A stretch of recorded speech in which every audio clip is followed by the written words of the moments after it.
manifestações que aconteceram na semana passada contra os cortes no orçamento da educação, especialmente no orçamento da educação superior, estão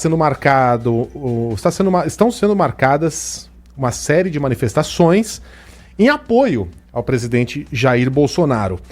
Essas manifestações vão acontecer no dia 26 de maio e pretende reunir tanta gente quanto ou até mais em relação aos protestos que aconteceram na semana passada. O próprio Eduardo Bolsonaro, deputado federal filho de Jair, escreveu em sua conta no Twitter que não há nada mais democrático do que uma manifestação ordeira que cobre dos representantes a mesma postura dos representados. Estaremos de olho, aspas, para divulgar os resultados e a conduta dos parlamentares nas pautas que interessam ao Brasil. Então, é uma manifestação não só de apoio ao presidente, mas também para cobrar o Congresso para que vote as pautas do governo que são consideradas prioritárias para o país. E muita gente se manifestou a respeito dessa conclamação, contra e a favor. E uma das que se manifestaram contra, na minha opinião, uma das vozes mais sensatas da direita brasileira,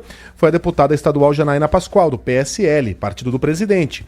A deputada está conosco. Janaína, bom dia para a senhora. Obrigado pela participação aqui no 90 Minutos. Bom dia, honra minha. Bom dia a todos os ouvintes. Então, se vocês recordarem... Alô? Estamos ouvindo, deputada. Quando houve as manifestações de 2013, eu escrevi uma carta que ficou conhecida como Apelo aos Franciscanos. Nessa carta, eu pedia aos alunos do Largo de São Francisco, que estavam na organização dos atos de 2013, para retrocederem. Lembro até que falei que eles poderiam dar margem a algo ruim. Eu fui muito criticada, inclusive por colegas professores que entenderam que eu estava atacando os alunos. Não era nada disso. Eu senti que a temperatura em 2013 estava passando do limite do razoável, entendeu? Uhum. Então, nesta semana, eu também estou sentindo uma temperatura elevada demais. Eu tenho contato com muita gente no Brasil inteiro. As mensagens que eu venho recebendo estão fugindo à racionalidade. Então, eu não acho que é hora de quem está no governo estimular manifestações, Com isso, eu não estou retirando meu apoio ao presidente, nem ao governo, nem às boas medidas que já foram feitas, Entendo verdadeiramente que o Ministério está muito bem formado, que o rumo que o Ministério está tomando, o ministro Moro, o ministro Guedes, o ministro Tarcísio, mesmo os outros ministros que não são tidos como superministros, os rumos são, em sua maior parte, positivos, eu concordo com esses rumos, mas eu estou preocupada com a temperatura, que socialmente essas brigas, esses conflitos estão tomando. E eu não consigo ver lógica em quem está no poder chamar manifestações. Quem ganhou a eleição, ganhou para governar, nos termos da Constituição Federal. Então, é nesse sentido que é o meu alerta. Não é uma fala de oposição, de abandono, ou, como os mais radicais estão lendo, de traição. É uma frase de alerta, na linha que eu sempre tomei ao longo de toda a minha vida. Quem pegar a carta Apelo aos Franciscanos de 2013 vai ver que eu já alertava para os perigos que o país enfrenta diante de uma possível convulsão social. Houve uma manifestação grande que eu considero como sendo da esquerda, digo isso respeitosamente, nessa semana que passou. O mote foi a educação, mas assim, 90% de quem estava na rua, eu acredito, e pelo que observei, se identifica com a esquerda. Não acho que seja hora, de quem está no poder, hoje mais alinhado com a direita, chamar uma manifestação para medir força. Porque esse movimento já deu ensejo à esquerda chamar outra manifestação. Então, onde é que nós vamos chegar? Eu estou tentando chamar para a racionalidade porque eu estou preocupada com o país. Né? Se eu estivesse preocupada comigo, ficaria omissa e teria ficado omissa em outras tantas oportunidades na minha vida. Eu nunca me omiti, sempre me expus em situações, né, em que não era nada seguro apresentar a minha forma de pensar e nunca me arrependi do que falei. Então eu acho que é necessária essa chamada racionalidade, porque a temperatura está alta demais e eu entendo que as autoridades constituídas, nesse tipo de contexto, têm que assumir uma postura de conciliação e não de instigação. Deputada, voltando para 2013, que a senhora citou agora há pouco. Na semana passada eu fiz um comentário dizendo que 2013 foi o estopim para o início, o estopim para a queda da presidente Dilma, que ainda nem havia sido reeleita naquela época. Que aquilo criou um sentimento de acirramento, de divisão tão grande que fosse quem fosse o vencedor, Aécio, Dilma, não conseguiria enfrentar aquele ambiente de antipolítica em que o Brasil estava mergulhado. O temor da senhora é que a gente, 6 anos depois, caia na mesma situação? Não, eu acho que a gente pode cair numa situação pior. Pelo seguinte, existe um descontentamento crescente no país. Uma indignação absolutamente justificada, né? Uma sucessão de abusos de quem teve poder.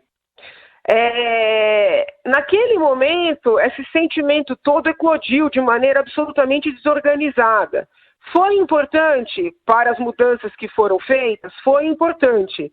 Mas foi necessário chamar para um recuo, porque nós poderíamos ter desaguado numa guerra civil, né? Agora, as pessoas continuam indignadas porque muita coisa errada ainda é feita, muitos desmandos são cometidos, abuso de poder. Eu não compactuo com nada disso. Porém, eu, como conservadora assumida, entendo que nós temos que fazer as mudanças nos termos da lei e da Constituição Federal. Ninguém que queira colocar fogo na população, instigar a população para fazer mudanças, ainda que numa velocidade maior, por melhores que sejam as intenções, vai contar com o meu apoio, tá compreendendo? Sim. Entendeu? Então eu não estou dizendo que as intenções não sejam boas, que não haja o que mudar, que não haja pessoas a serem enfrentadas, não é nada disso, né? Porém, o caminho que está se desenhando me parece um caminho perigoso, um caminho que pode não ter volta. Então, eu me sinto na obrigação de alertar.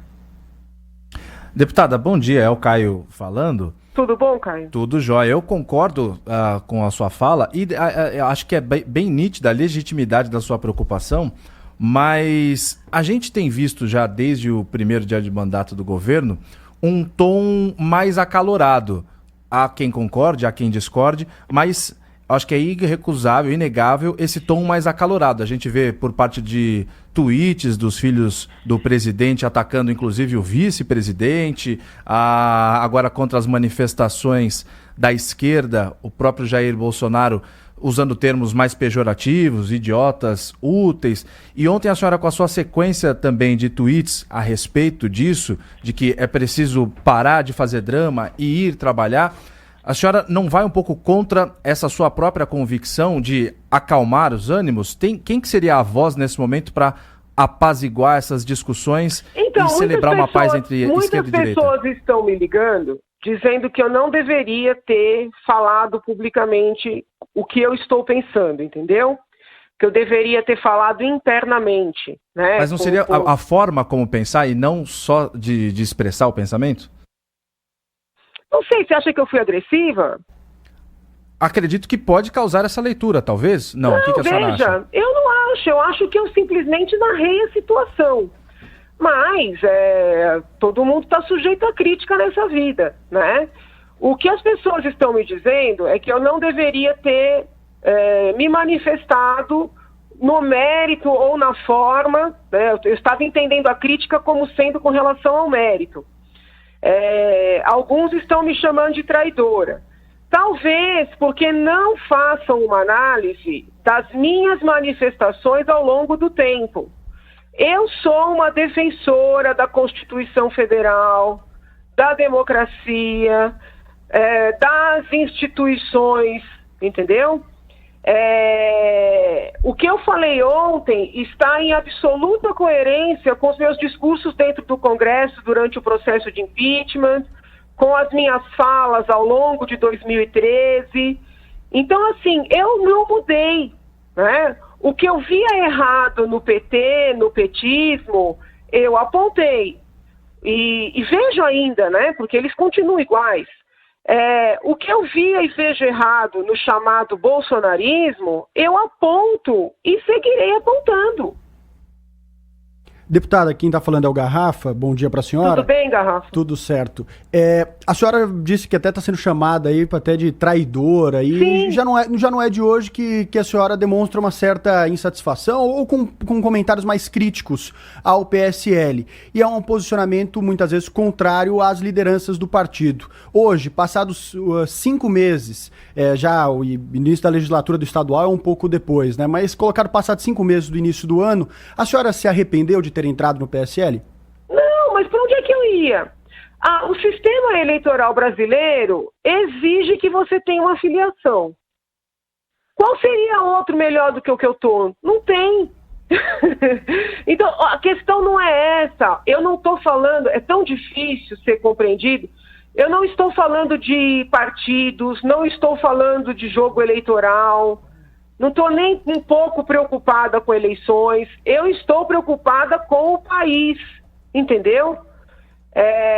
As observações que eu faço são suprapartidárias, são preocupações institucionais, entendeu? O fato de eu estar no PSL ou não estar, de estar num partido ou não estar, de estar deputada ou não, isso não muda a minha forma de pensar. Deputado, o que a senhora achou do texto que foi divulgado, compartilhado pelo presidente na última sexta-feira, de um candidato a vereador pelo PSL, pelo Novo, na verdade, né? Dizendo que o país era ingovernável. Já me perguntaram isso. Eu acho que o presidente é uma pessoa que tem uma vida virtual muito, muito intensa. Ele compartilha o que ele recebe. Então eu não vejo assim nenhum dolo da parte dele, nenhuma má fé ao compartilhar o texto. Eu até falei numa entrevista que tem no sábado e que acho que ele tem que ser assessorado de forma a compreender que todas as postagens que ele faz têm uma repercussão, né? As pessoas buscam um significado no que ele fala. Então, assim, como houve ali alguma identidade daquele texto do coitado do rapaz que agora está morrendo de medo depois de tanta exposição, e a carta do Jânio Quadros, né, antes da renúncia... Das forças ocultas. Que tinha uma finalidade, na verdade, de voltar com o apoio do povo, porque a renúncia do Jânio não foi uma renúncia real. Ele renunciou com a expectativa de que o povo o levasse de volta com poderes absolutos. E, ato contínuo, nós temos a quebra institucional, né? Eu não acredito que, ao compartilhar aquele texto, o presidente tivesse algo do gênero em mente. Eu não acredito nisso. Mas, na medida em que seus apoiadores diretos estão convocando as manifestações, eu me sinto na obrigação de alertar que esse movimento já não deu certo no passado recente. Não dará certo de novo. Deputada, essas manifestações que estão sendo convocadas agora para o dia 26 vão no sentido de tudo isso que a gente está falando e para demonstrar um apoio ao presidente Jair Bolsonaro, especialmente depois da publicação desse texto que a gente está falando agora no WhatsApp, para mostrar um apoio contra o establishment, um suposto boicote na Câmara contra o governo federal. A senhora enxerga, existe esse boicote de fato? Não, veja, que não é fácil governar, não é fácil governar. Que o presidente está lutando contra, vamos dizer assim, práticas de ilicitudes, que ele está lutando contra categorias privilegiadas ao fazer a reforma da Previdência, isso aí é fato, né? O problema é o seguinte, ele quando se candidatou, sabia que tinha que lutar contra tudo isso. E eu quando votei nele, o apoiei e fiz campanha para ele, entendi que ele iria lutar contra tudo isso dentro das regras do jogo do Estado Democrático de Direito, não é? Negociando, quando a gente utiliza a palavra negociar, parece que tem alguma ilicitude por trás, mas não é isso, apresentando ideias, ouvindo as ideias diferentes, adaptando os textos para contemplar, né, várias correntes. Democracia é isso, né? Agora, não dá para chegar lá e dizer, é isso, acabou, não vou ouvir ninguém, e se não acatarem o que eu estou dizendo, vou mandar o povo para a rua. Pera lá, não vai usar o povo, entendeu? As pessoas votaram para ter uma gestão. Ninguém está falando em tomar lá da cá, está falando em gestão, não é? Então, que há dificuldade, gente, eu não nego. E não estou retirando meu apoio ao governo, continuo apoiando o governo, né? O governo está com pautas importantíssimas, pautas corretas, ministros excepcionais em várias áreas. Agora, tem que parar um pouco com essa, desculpa, não tem outro termo, loucura, né? De guerra contra o establishment, de discursos incitando situações de conflito, não é? Quando eu pedi o impeachment da presidente Dilma, o professor Olavo de Carvalho foi um dos críticos mais contundentes à minha iniciativa. Ele insuflou todos os seus seguidores a me atacarem, porque eu teria estragado o plano dele de derrubar o governo com desobediência civil. Ele me criticou porque disse que eu, ao pedir o afastamento da presidente ao Congresso, estaria legitimando instituições que não teriam legitimidade. Eu enfrentei isso tudo lá. Eu apanhei do PT e apanhei dos seguidores de Olavo. Aí o presidente chega ao poder, assessorado pelo principal aluno de Olavo de Carvalho, que é o doutor Felipe Martins. Eu acreditei que eles iriam governar, mas o doutor Felipe segue com a cabeça do Olavo de Carvalho dentro do governo. Então, eles vão querer governar por meio da desobediência civil, é isso? Eu não posso compactuar com isso. Felipe Martins, para quem não sabe, é assessor para assuntos internacionais do presidente, e considerado um dos alunos mais, digamos, esforçados e mais brilhantes mesmo do Olavo de Carvalho. Deputada, a senhora, por muito pouco mesmo, não foi candidata a vice do Bolsonaro. Tivesse aceitado o convite, provavelmente hoje seria vice-presidente. O que nos leva a Mourão. A turma do Felipe Martins, do Olavo de Carvalho, os seguidores do Olavo não escondem que consideram Mourão, aliás, dizem isso com todas as palavras na internet, um traidor. Alguém que está lá para derrubar o governo, para derrubar a ala olavista, para sabotar todas as iniciativas anti-establishment do presidente. Como é que a senhora está vendo o papel do vice, que inclusive teve uma visão diferente dos protestos?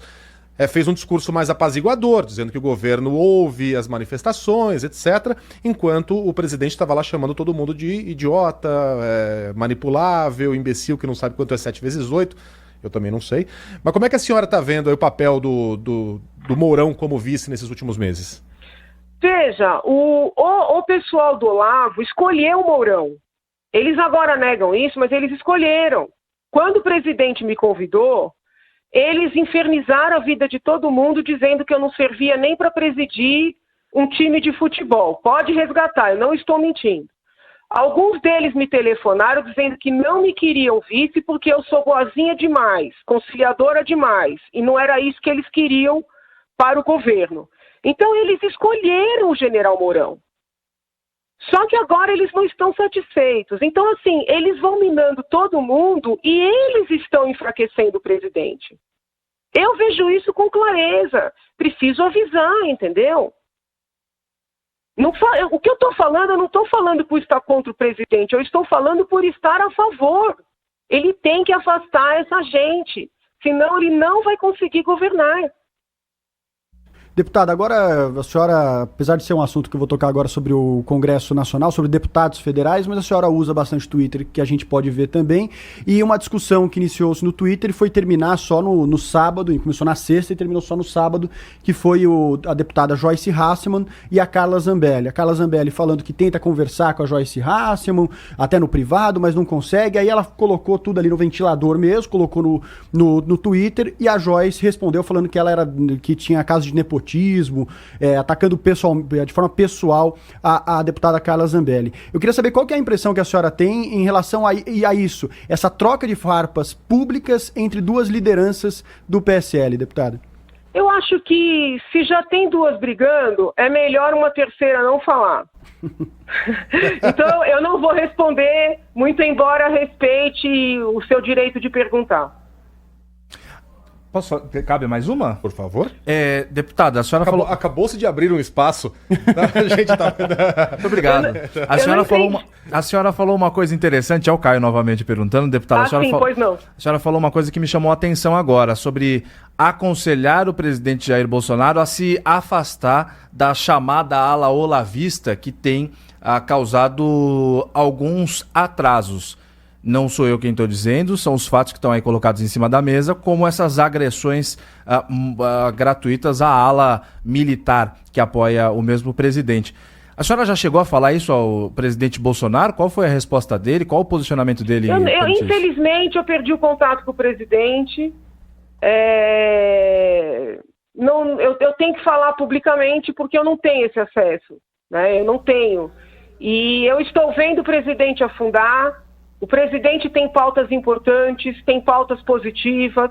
Nós estamos no início do governo, é possível reverter, mas ele não pode entrar nessa onda de que é a desobediência civil que vai ser a maneira de governar, de que ele é um enviado por Deus e todo mundo tem que segui-lo. Isso vai acabar com um governo que tem tudo para ser um sucesso. Mas, deputada, o que aconteceu? A senhora foi eleita com a maior votação, estava super próxima do Bolsonaro, foi inclusive, teve um tempo respeitado para pensar se aceitaria formar chapa com o presidente. Logo que ele venceu, ele anunciou Moro, anunciou Paulo Guedes, a segunda maior bancada, todo mundo, o mercado reagia de forma bastante positiva quando se falava o nome do Bolsonaro. O que está acontecendo que em 5 meses isso reverteu e a senhora usou essa frase forte agora? Eu estou vendo o presidente afundar. O que mudou na sua visão? Não, gente, eu vejo os fatos. Uhum. Eu sou uma pessoa realista. Entendeu? Vocês queriam o quê? Uma petista? Que está vendo Lula se afundar, aprontar tudo que aprontou e continua babando ovo? Desculpa! Eu vejo um presidente que tem todas as condições de colocar o país no rumo, que está com uma equipe impecável, mas que precisa se afastar dessas pessoas que não querem governar nos termos do Estado Democrático de Direito. Mas aí, repetindo a pergunta do Caio, deputado, quando que a senhora acha que virou essa chavinha? O Bolsonaro foi eleito, havia uma grande confiança. O pessoal de Olavo começou a ganhar muito espaço. Entendeu? Em detrimento dos militares? Em detrimento de todos. Não dos militares só, de todos. Eles vão minando todo mundo que ousa falar qualquer coisa diferente. Entendi. Entendeu? Coloca a tarja de traidor. Não dá certo isso. Entendeu? O presidente tem todas as chances de ter um sucesso. É isso que eu estou tentando, pelo amor de Deus, avisar. Muito bem. Ainda há tempo, né? Claro que há, gente. Agora, não é causando cisão. O Lula a vida inteira governou nessa sistemática de nós e eles. Ele está preso, né? O Bolsonaro, infelizmente, está sendo assessorado por pessoas que querem manter essa lógica de nós e eles. Eu nunca aceitei essa dinâmica. Não aceitarei agora.